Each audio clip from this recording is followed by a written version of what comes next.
First topic हमारे पास जो है इंट्रोडक्शन टू मास ट्रांसफ़र है। अच्छा, मास ट्रांसफ़र में हम क्या पढ़ेंगे, इसमें जो है सबसे पहले हम इंट्रोडक्शन, एग्जांपल्स क्या होंगी मास ट्रांसफ़र की, एंड फर्दर मोर हमारे पास जो है कितने टाइप्स ऑफ, यानी जो आपके पास जो चीज़ें हम कन्वर्जन हम कर सकते हैं। फॉर एग्जांपल इसमें analogy between heat and mass transfer, जैसे कि temperature, conduction, heat generation, convection and so on.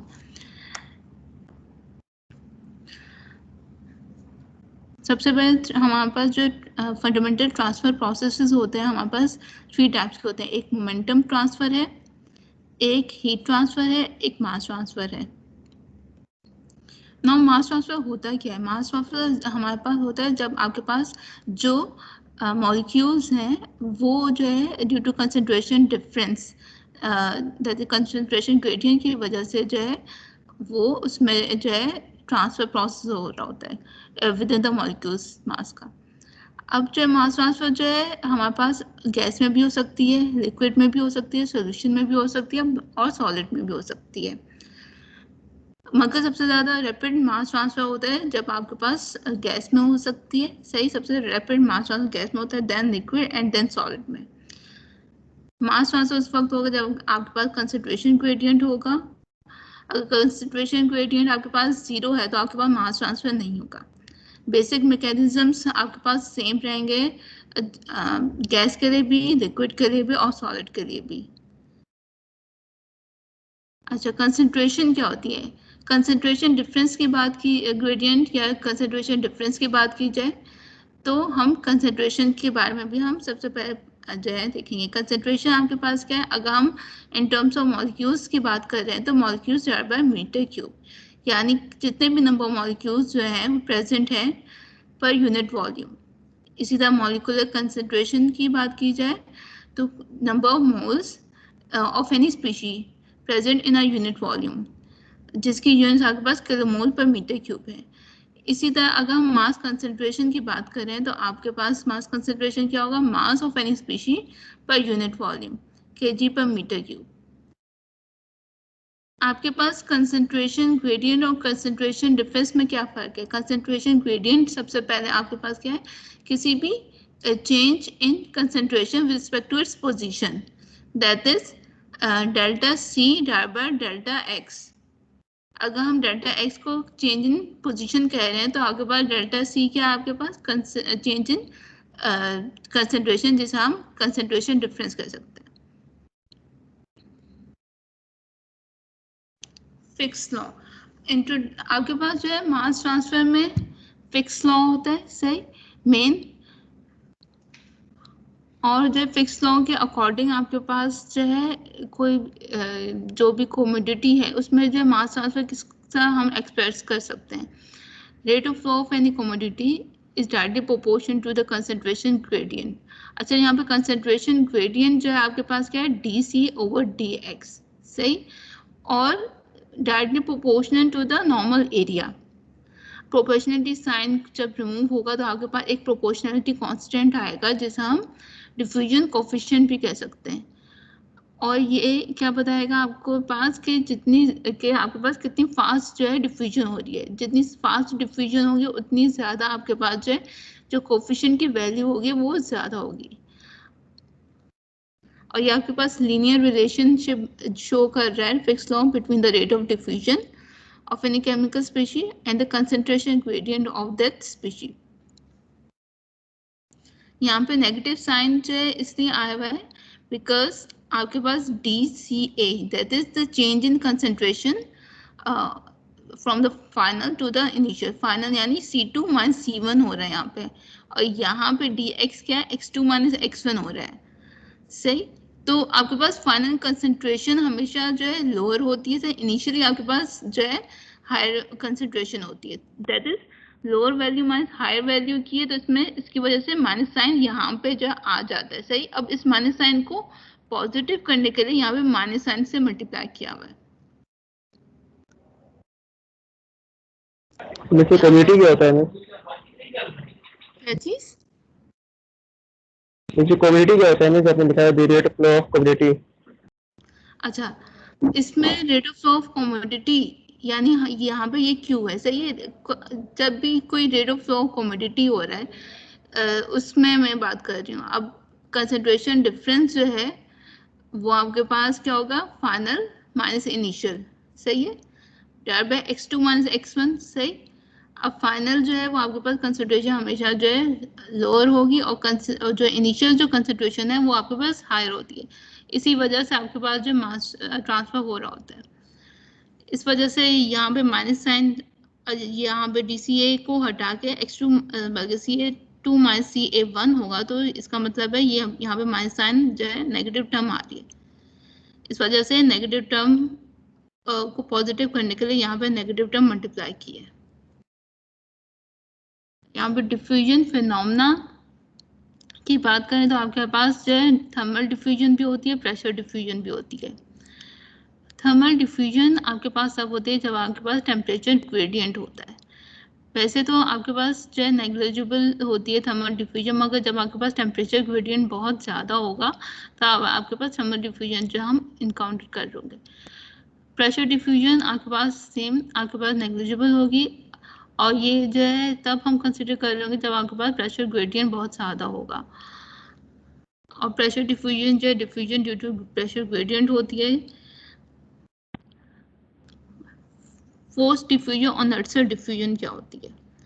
अच्छा, फोर्स डिफ्यूजन वो होती है जब आपके पास एक्सटर्नल फोर्स हम अप्लाई कर रहे होते हैं किसी भी मॉलिक्यूल पे। फॉर एग्जांपल अगर हमारे पास इलेक्ट्रिकल फील्ड हमने अप्लाई कर दी किसी मॉलिक्यूल पे से, तो उस वजह से जो डिफ्यूजन होगी वो आपके पास फोर्स डिफ्यूजन होगी।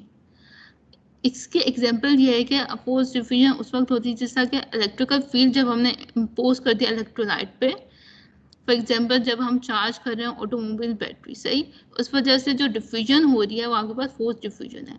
अच्छा, नेचुरल डिफ्यूजन की अगर हम बात कर रहे हैं तो वो किस तरह की नेचुरल डिफ्यूजन वो होगी जब आपके पास जो है कोई भी इलेक्ट्रिकल के बल्कि एक्सटर्नल फील्ड जो है कोई हम अप्लाई नहीं कर। फॉर एग्जांपल आपके पास अगर जो वाटर बॉडी है, यानी अगर सी की बात कर रहे हैं, सी में वाटर है, सही, और जो है सराउंडिंग में एयर है।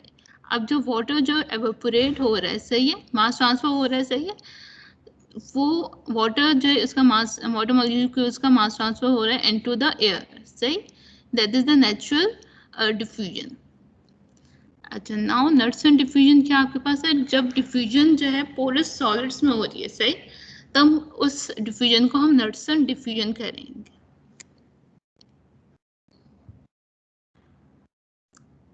जब भी आपके पास कंसंट्रेशन डिफरेंस होता है किसी भी मीडियम में, तो आपके पता है कि नेचर जो है tends to equalise things by forcing a flow from the high to the lower concentration region, ताकि आपके पास एक इक्विलिब्रियम स्टेब्लिश हो जाए। जैसे इक्विलिब्रियम स्टेब्लिश होगा तब आपके पास क्या होगा, कंसंट्रेशन डिफरेंस जो है वो जीरो हो जाएगा और मास ट्रांसफर उस वक्त स्टॉप हो जाएगा। फॉर एग्जाम्पल यहाँ पे बिफोर एंड आफ्टर की पिक्चर दी हुई है। बिफोर जैसे यहाँ पे सॉल्ट है एंड वाटर, जैसे हमने सॉल्ट पुट किया वाटर में तो आपके पास जो है सॉल्ट की कंसंट्रेशन जो है हायर थी, सही है, यहाँ पे इस टाइम पे। अब सॉल्ट जो है वाटर में जो है डिफ्यूज होगा, मास ट्रांसफर हो रहा है, सही। अब जो है तब तक होगा जब तक आपके पास जो है इक्विलिब्रियम यानी कंसंट्रेशन डिफरेंस जो है वो जीरो हो जाए। एंड आफ्टर पिक्चर, आफ्टर में आपके पास यहाँ पे ये सॉल्टी वाटर बन के the molecular transport process of mass is characterised by the equation, जिसे हम रेट ऑफ ट्रांसफर प्रोसेस की इक्वेशन भी कहते हैं, which is equal to driving force divided by resistance. अगर हम मास ट्रांसफर की बात करेंगे तो हमारे पास ड्राइविंग फोर्स क्या है, कंसंट्रेशन डिफरेंस है, और रेजिस्टेंस क्या है, रेजिस्टेंस इसमें आपके पास पोजीशन है, डिस्टेंस हो गया आपके पास, दैट इज आपके पास rate of transfer process is equals to concentration gradient.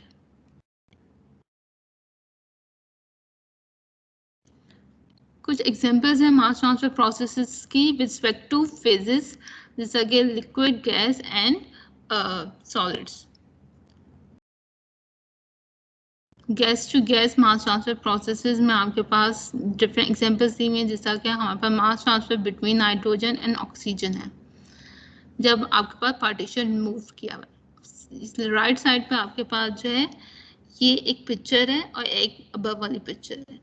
जब हमने पार्टीशन जो है, आपके पास एक टैंक है, सही, टैंक के बीच में पार्टीशन है, एक साइड पे आपके पास नाइट्रोजन है एंड अदर साइड पे आपके पास एयर है।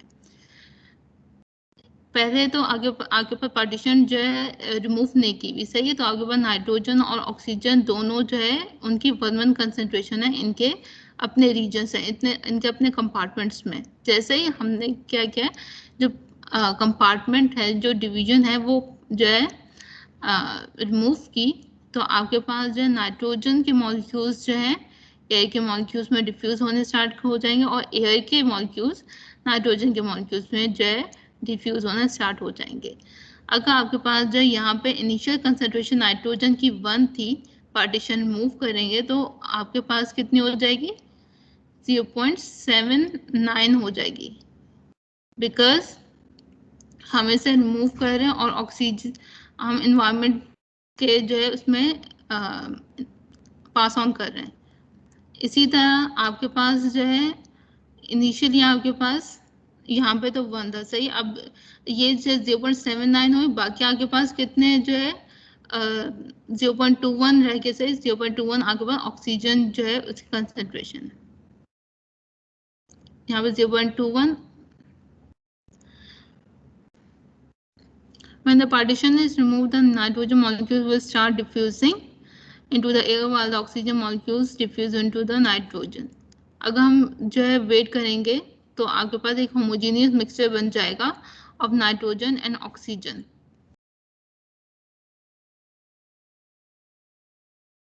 मेरे सिंगल फेज होगा ना, मैं ये सिंगल फेज मास ट्रांसफर। क्या रिपीट करें? मैं ये जो आपने गैस टू गैस कराया, ये सिंगल फेज होगा ना, इसलिए। हाँ, सिंगल फेज है ये। हाँ, इसमें gas to gas mass transfer है ना, तो आपके पास फेज सेम है, गैस है, मगर हमने 2 गैसेस यूज किए, नाइट्रोजन और ऑक्सीजन, उनके बीच में मास वो तो ट्रांसफर। कंपोनेंट मारेंगे जी, ठीक है। हाँ, ये components. Liquid to gas mass transfer भी होता है। अब mass transfer of water into the surrounding air, ये एक एग्जांपल है liquid to gas mass transfer की। लिक्विड वाटर जो है एक कप में, for example at room temperature, तो वो क्या करेगा, लिक्विड वाटर जो है एवापोरेट्स हो रहा है, यानी आपके पास जो है मास ट्रांसफर हो रही है और डिफ्यूज कर रहे हैं इनटू द एयर। इसी तरह हम liquid to liquid mass transfer होता है। Liquid to liquid mass transfer में आपके पास mass transfer of liquid dye and water के एग्जांपल है। जैसे हमने एक जो है ब्लू कलर की एक लिक्विड डाई है, वो हमने इंट्रोड्यूस करा है वाटर में, तो वो क्या करेगी, वो डिफ्यूज होना स्टार्ट हो जाएगी इनटू द वाटर और यहाँ के पास मास ट्रांसफर हो जाए। और जब तक होगी जब तक आपके पास जो है कंसंट्रेशन ग्रेडियंट जीरो ना वो इक्वल नहीं हो जाता, सही है, यानी जीरो नहीं हो जाता। Now solid to gas mass transfer, जिस तरह आपके पास जो है liquid to liquid mass transfer थी, इसी तरह solid to gas mass transfer भी। Solid to gas mass transfer में आपके पास mass transfer carbon dioxide dry ice into the air है। एक ड्राई आइस है जो कि आपके पास क्या होती है, सॉलिड कार्बन डाइऑक्साइड होती है, वो रूम टेम्परेचर पे है, सही है। अब वो क्या करेगी, वो जो है मास, वो कोशिश करेगी वो डिफ्यूज हो जाए इनटू द एयर, यानी आपके पास जो है मास ट्रांसफर हो जाए, कहाँ से, आपके पास mass transfer from the dry ice into the air, यानी कार्बन डाइऑक्साइड आपके पास जो है डिफ्यूज हो रही है इनटू द एयर। सिमिलरली आपके पास solid to liquid mass transfer है, जिसमें आपके पास mass transfer of sugar into the coffee है। जैसे हमने शुगर जो है कॉफी में इंट्रोड्यूस कराई, सही है, जबकि आपके पास शुगर के मॉलिक्यूल्स जो हैं वो हैवियर है, सही है, मगर फिर भी आपके पास शुगर जो है डिफ्यूज करेगी upward due to the concentration gradient into the coffee, और तब तक होगी तब तक जब कि आपके पास कंसंट्रेशन ग्रेडियंट जो है वो आपके पास जीरो नहीं हो जाता। और इसके रिजल्ट में जैसे ही आपके पास जो है शुगर डिफ्यूज हो रही है into the coffee, mass transfer हो रहा है, आपके पास जो है कॉफी जो है वो स्वीट हो रही है।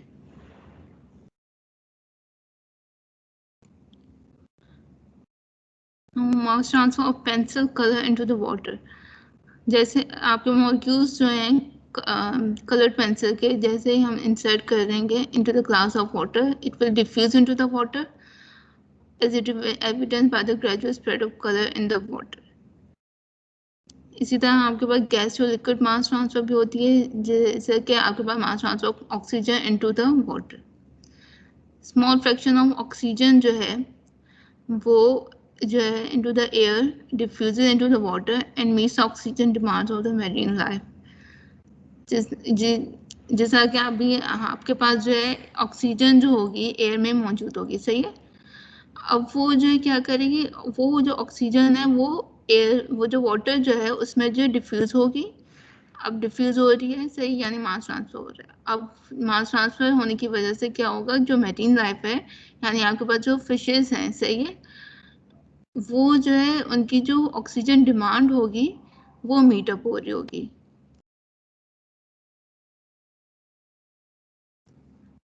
Solid to solid mass transfer भी होता है। Solid to solid mass transfer में आपके पास for example diffusion of carbon into iron during case hardening, या फिर doping of semiconductors for transistors, या फिर migration of dot molecules in the semiconductors at high temperatures.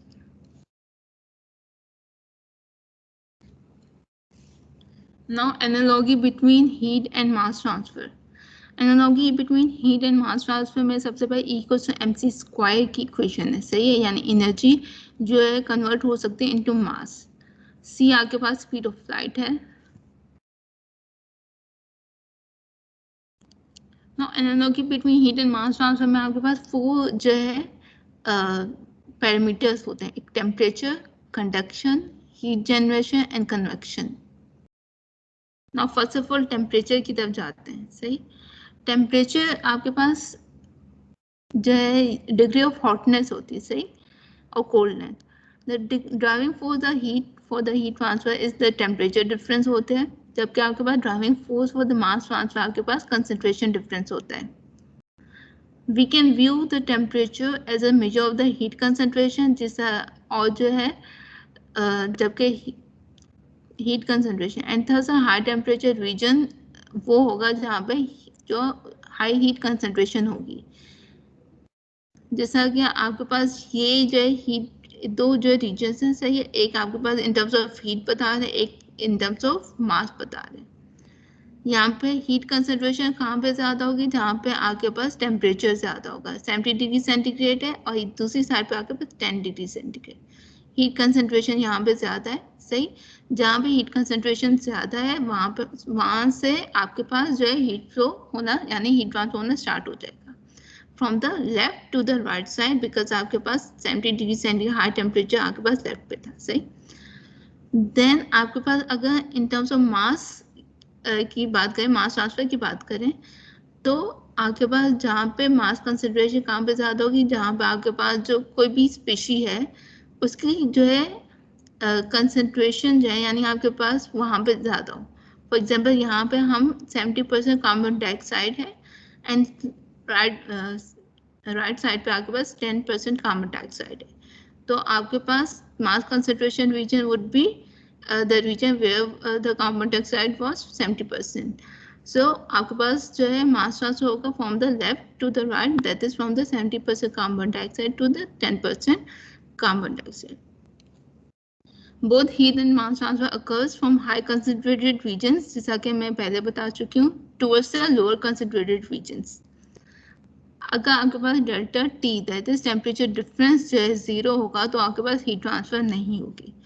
अगर आपके पास जो है delta C, that is concentration difference 0 होगा तो आपके पास मास ट्रांसफर नहीं होगी।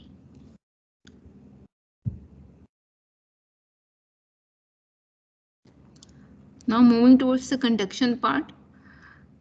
हीट ट्रांसफर में आपके पास कंडक्शन, कन्वेक्शन, रेडिएशन तीनों होती हैं और इसमें आपके पास फोरियर्स लॉ ऑफ हीट कंडक्शन जो है यूज हो रहा होता है मास हीट ट्रांसफर में, सही है।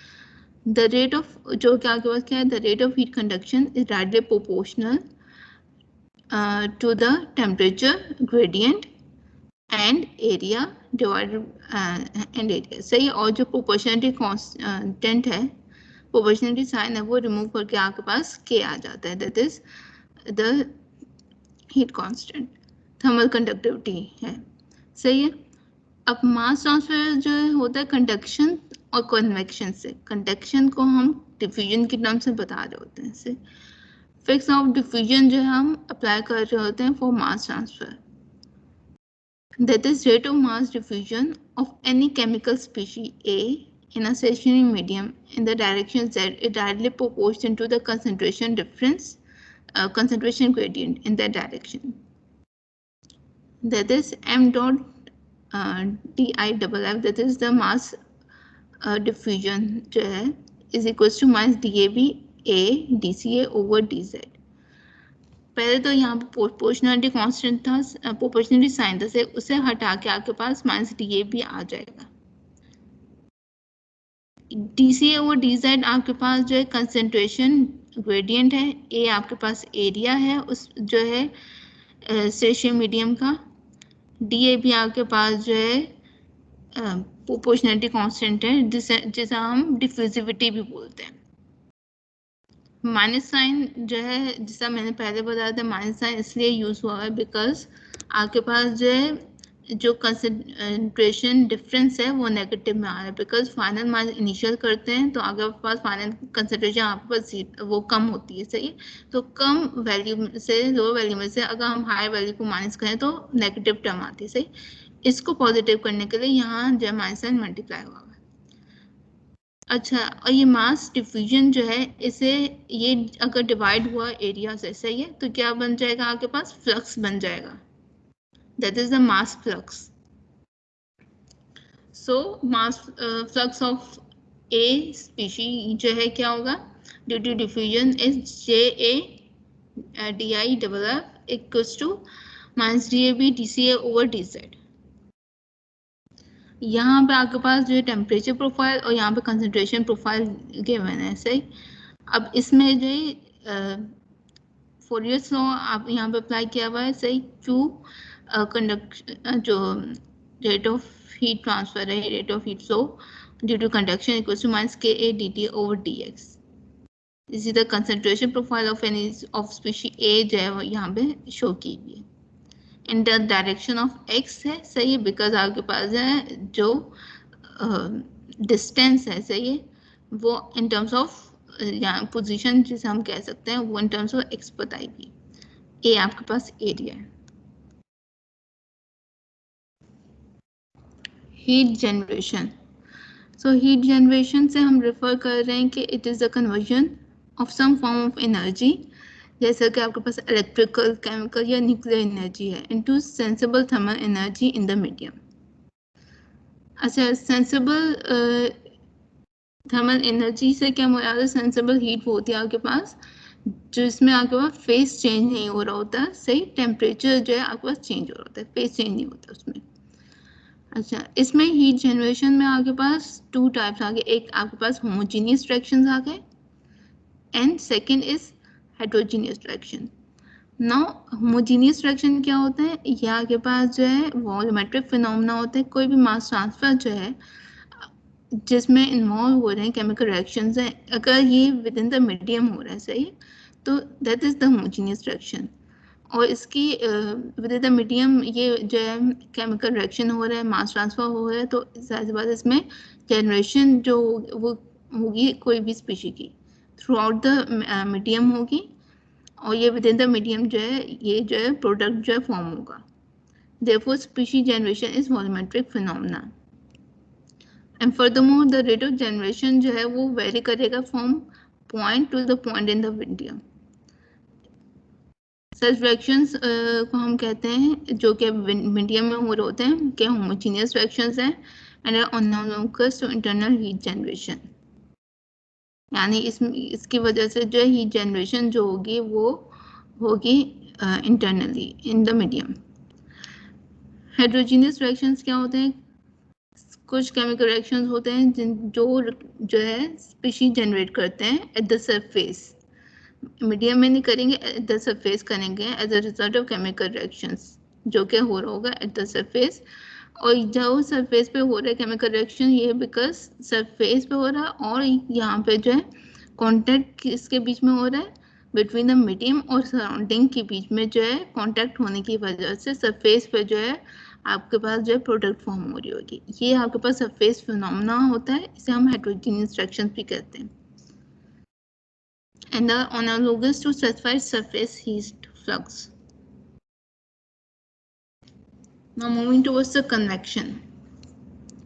Heat convection आपके पास is the heat transfer mechanism that involves both heat conduction, molecular diffusion जो होती है और bulk fluid motion भी होता है।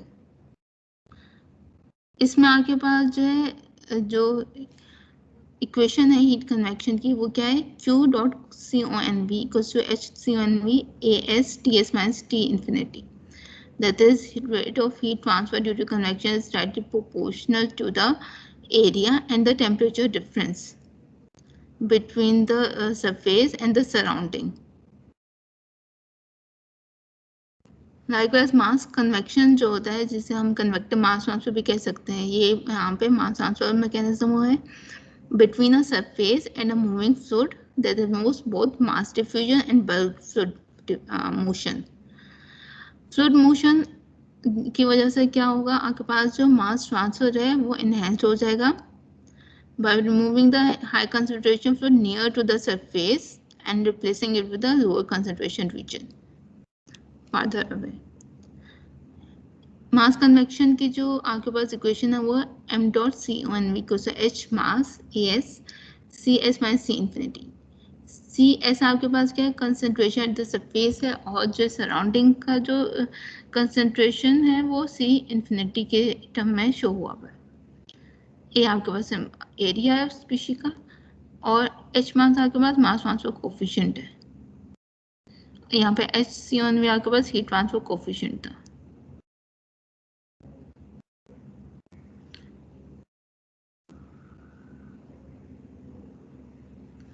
In mass convection, we define a concentration boundary layer in an analogous manner to the thermal boundary layer.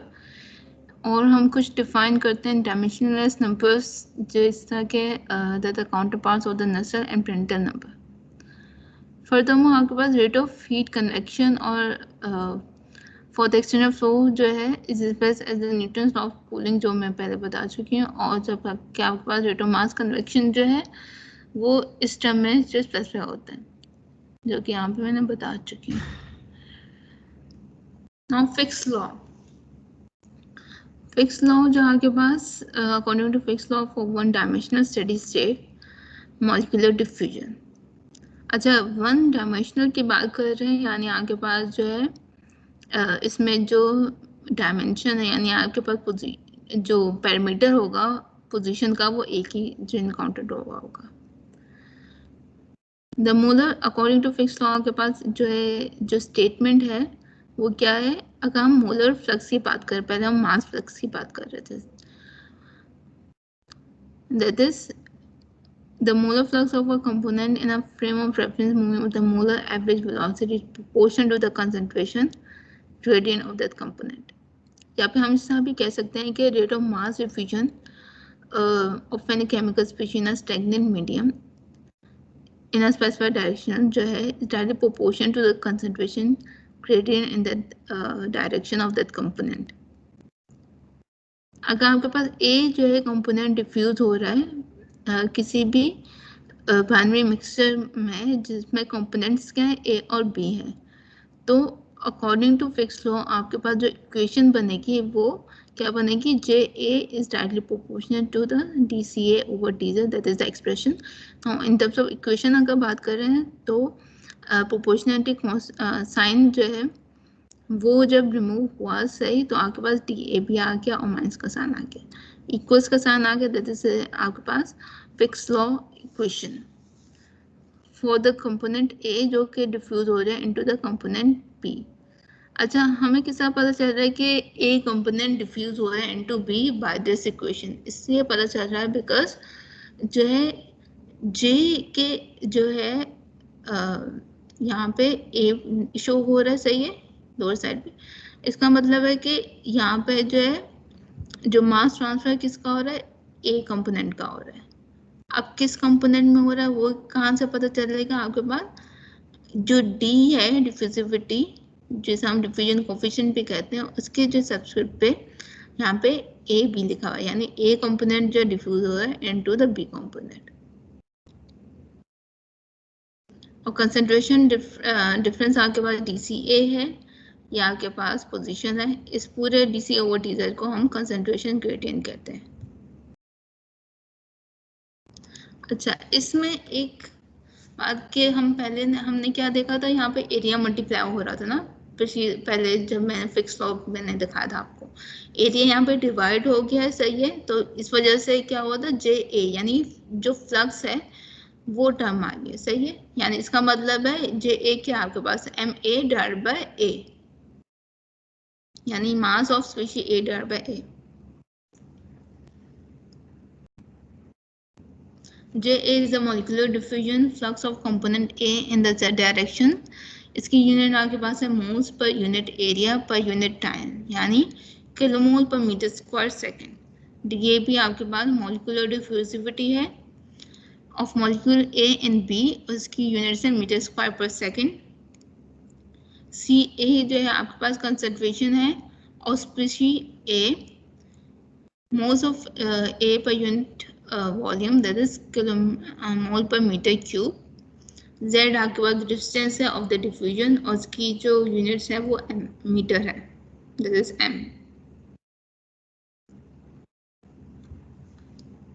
Now Fick's law of diffusion in terms of molecular diffusion, अगर हम जो molecules की बात करें, सही, तो किसका होती है यहाँ पे मॉलिक्यूलर डिफ्यूजन और molecular transport can be defined as the transfer or movement of individual molecules through a fluid by means of random या individual movements of the molecules।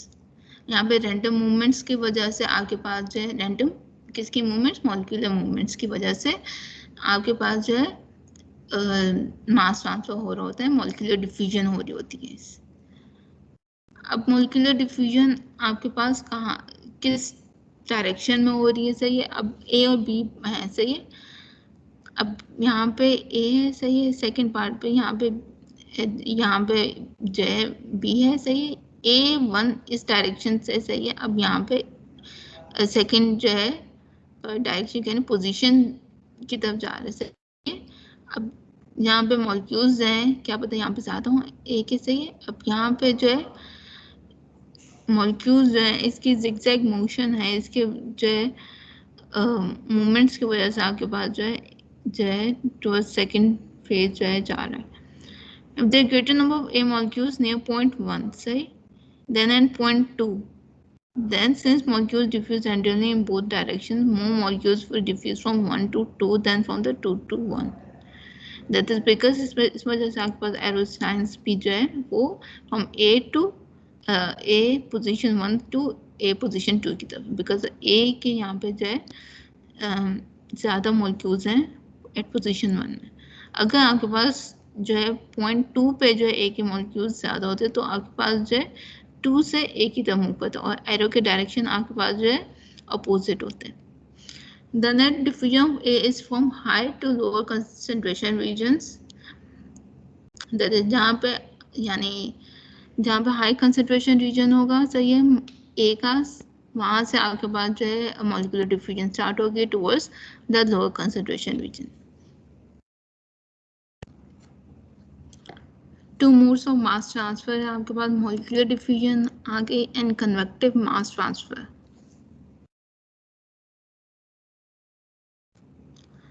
Molecular diffusion आपके पास क्या है, the diffusion of molecules when the whole bulk sod is not moving but stationary. Diffusion of molecules is due to the concentration gradient है, और इसे हम fix law के equation से हम डिफाइन कर रहे होते हैं, JA equals to minus C DB DYA over DZ। C आपके पास total concentration of A and B है, kilomole A plus B divided by meter cube, and YA क्या आपके पास मोल फ्रैक्शन है of A in the mixture of A and B। जब आप mole fraction की terms में बात करें तो आपके पास जो फिक्स लॉ है वो इस टर्म में इस इक्वेशन में कन्वर्ट हो जाता है।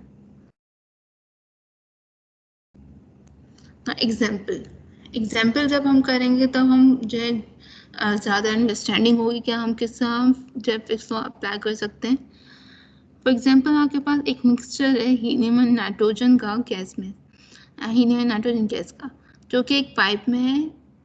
टेम्परेचर आपके पास 298 केल्विन है, सही, और एटमॉस्फेरिक प्रेशर है दैट इज 1 atm, जो कि आपके कांस्टेंट है थ्रू आउट, यानी आपके पास टेम्परेचर और प्रेशर सेम रह रहा है, सही। तो आपके पास टी और पी आपके पास फिक्स हो गए। At one end of the pipe आपके पास एट पॉइंट 1 पार्शियल प्रेशर क्या है, PA1 जो है हीलियम का वो 0.6 atm है, और other side of the pipe पे आपके पास जो है 0.2 है atm दैट इज PA2, और अदर एंड जो है ऑफ द पाइप जो है वो कितने डिस्टेंस पे 0.2 मीटर है। यानी आपके पास क्या हो गया, जो DZ जो है वो आपके पास 0.2 मीटर हो गया। अगर हमने फर्स्ट साइड को 0 मीटर जो है कंसिडर किया है, फर्स्ट साइड की बात नहीं हुई, डायरेक्ट हमने सेकंड एंड पे जो है उन्होंने बता दी यहाँ पे 0.2 metre. DAB that is diffusivity coefficient जो है, डिफ्यूजिविटी यानी डिफ्यूजन कोफिशिएंट जो है वो गिवन है ऑफ हीलियम नाइट्रोजन का, that is 0.687 exponent minus 4 metre square per second. हमने फाइंड आउट करना है flux of helium at steady state. हमें पता है PV इक्वल्स टू nRT होता है, सही है, according to perfect gas law.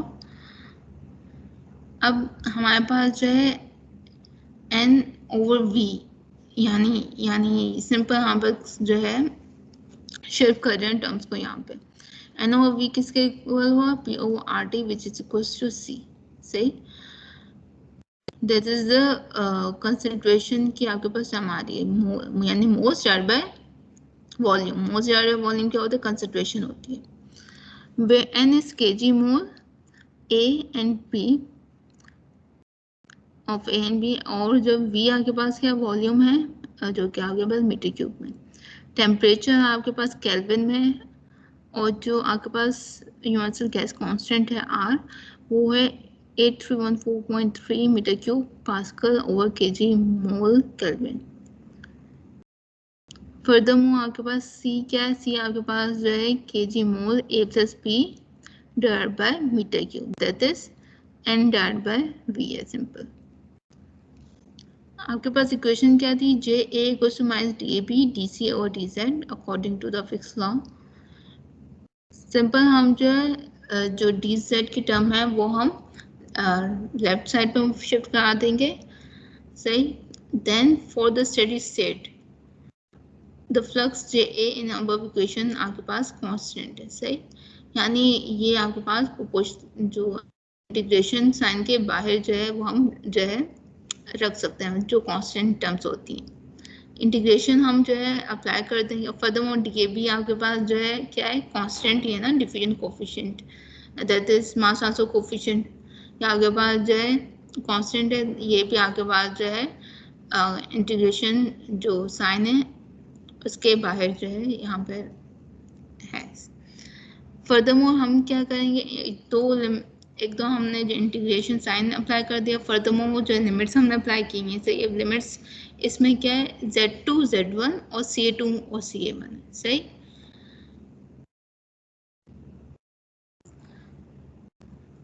पहले हमने इंटीग्रेशन से सॉल्व किया, JA Z2 माइनस Z1 आ गया minus DAB CA2 minus CA1, और इक्वेशन क्या बनी, JA equals to minus DAB CA2 minus CA1 over Z2 minus Z1। As from the perfect gas law, PV equals to NART होता है, सही। Rearrange करके इन terms of, यानी हम CA को हम किस तरह लिख सकते हैं, जैसे NA over V equals to PA over RT। अगर हम CA1 की बात कर रहे हैं, CA2 की बात कर रहे हैं, तो ये इक्वेशन जो किस तरह बनेगी, that is NA over V equals to PA1 over RT which is equals to CA1, NA over V equals to PA2 over RT equals to CA2। हमारे पास जो है पार्शियल प्रेशर्स पता था PA1 PA2, तभी हमने इसे इस टर्म में जो है, इस कंडीशन में हमने जो है वो कन्वर्ट किया है. Substituting above two equations in equation this, तो आपके पास ये इक्वेशन बन गई है J equals to DAB over RT, PA1 minus PA2 divided by Z2 minus Z1. PA1 क्या था आपके पास, partial pressure of helium at position 1, जो कि 0.6 atm था, एग्जांपल में गिवन था. तो इन टर्म्स ऑफ पास्कल सिंपल हमने कन्वर्जन किए, that is 6.08 exponent 4 pascal. PA2 आपके पास 0.2 atm था, इन टर्म्स ऑफ पास्कल कन्वर्ट करके 2.027 एक्सपोनेंट 4 पास्कल है. टेम्परेचर गिवन था 298 केल्विन. डिफ्यूजिविटी जो है वो भी गिवन थी, that is 0.687 exponent -4 metre square per second. Simple हमने जो है सारी वैल्यूज पुट कर दी हैं इसमें. अच्छा, Z2 और Z1 क्या था, Z2 जो है आपके पास 0.2 गिवन था, Z1 की वैल्यू नहीं दी हुई थी बिकॉज उन्होंने डायरेक्ट ही जो है अदर एंड की बता दी 0.2 है, तो फर्स्ट एंड क्या हो गया, 0 हो गया, यानी Z1 0 है, Z2 आपके पास 0.2 है. तो आपके पास सिंपल जो है कैलकुलेट करके आपके पास जो है मोलर फ्लक्स जो है ऑफ कंपोनेंट ए वो आ गया 0.0000 यानी 563 किलोमोल ए या किलोमोल ए पर मीटर स्क्वायर सेकेंड.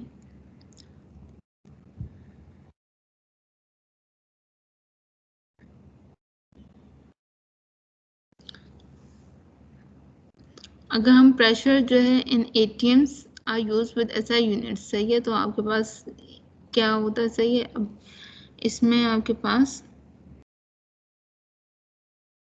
उसके बाद भी आपके पास यही जो है वैल्यू आती है, दैट इज सेम आपके पास जो है फ्लक्स की वैल्यू आ रही होती है जब आपके पास ATM में भी यूज़ करें या फिर उसमें भी यूज़ करें पास्कल में भी, बिकॉज दोनों SI यूनिट्स की जो है वो है प्रेशर की यूनिट्स हैं. Other driving forces besides concentration differences for diffusion also occur because of temperature, pressure, electrical potential, and other gradients.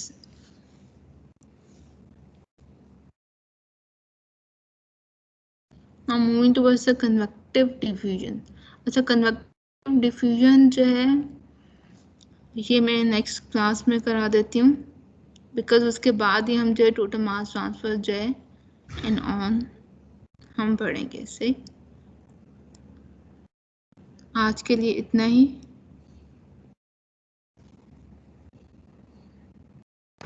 Slide share